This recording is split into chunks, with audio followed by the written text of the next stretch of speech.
When you're dealing with if and else statements, it's important to keep track of which if statements are paired with each else statement. Indenting in whitespace can help you keep track of this. So if you look at this example, you can tell that this if statement is paired with this else statement. See how they're indented, they're lined up the same way, and there's a little white space in between? You can tell that they're paired together. So when you have one if statement and one else statement, you have exactly two choices. Exactly one of those things will happen, but they won't both happen. It's like when your parents took you to a fast food restaurant for dinner when you were a little kid. You could get the chicken nuggets, or you could get the burger, but you couldn't get both. Now sometimes you'll need a choice within a choice. So let's say you picked the burger meal, then you'd have to decide, do you want just a plain burger, or do you want cheese? This is what that choice within a choice looks like in Java. Notice once again that the indenting and whitespace shows us which if and else statements are paired.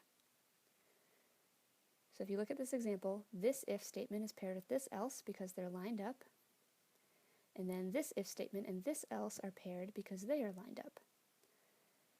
So exactly one of the first two choices will happen, either this if or this else, and then if the if statement is picked, only one of these things will happen, either this if or this else. Alright, now eventually you grew up and stopped eating kids' meals. I mean, maybe. I don't judge. But when you grow up, you get more choices. Do you want a burger? A chicken sandwich? Chicken tenders? Just a milkshake for dinner? There are just so many options. When you have more than two choices in Java, you can use else-if statements to add more choices. So when you have an if, else if, and else, those three statements are all paired. So these three right here are all paired together. And you can add as many else-if statements as you want. Just know that only one of these things is going to happen. So let's just do a quick recap.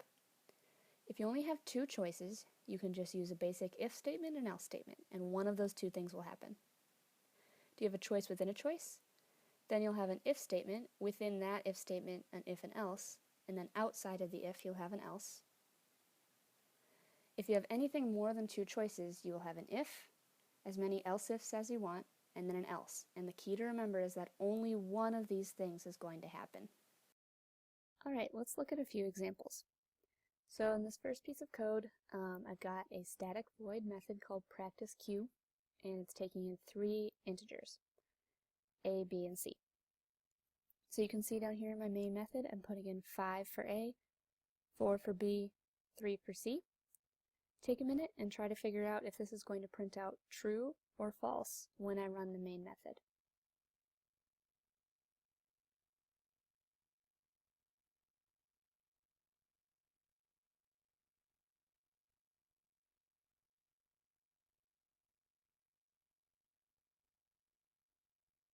Let's hit run here. Alright, printed out false. So the first if statement checks, is a greater than or equal to b? That's true. So now we go inside the if statement. Is b greater than or equal to c? That's true as well. And so now we do this print line. So it's going to print out false. Right? If b had been smaller than c, then it would have printed out true. Notice that we don't even touch this else down here. Since we made it inside this first if statement, this second, the else statement, we just basically ignore. Okay, let's look at another example. Very similar code, I just kind of rearranged it to involve an else if. And you'll notice that in the main method I'm doing the exact same input. 5 for a, 4 for b, 3 for c. Take a minute, try to figure out if this is going to print true or false.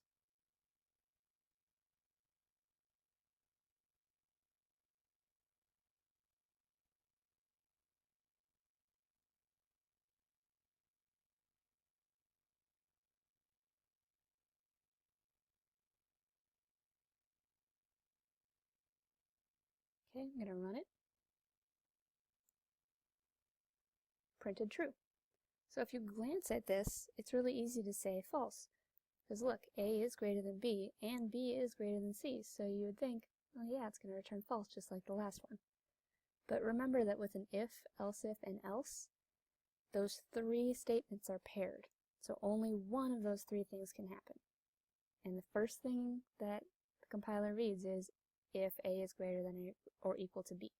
Since that's true, it prints this and completely ignores the else if and the else. So a lot of people make the common mistake of setting up if and else if statements like this when they really mean to have an if else inside of another if.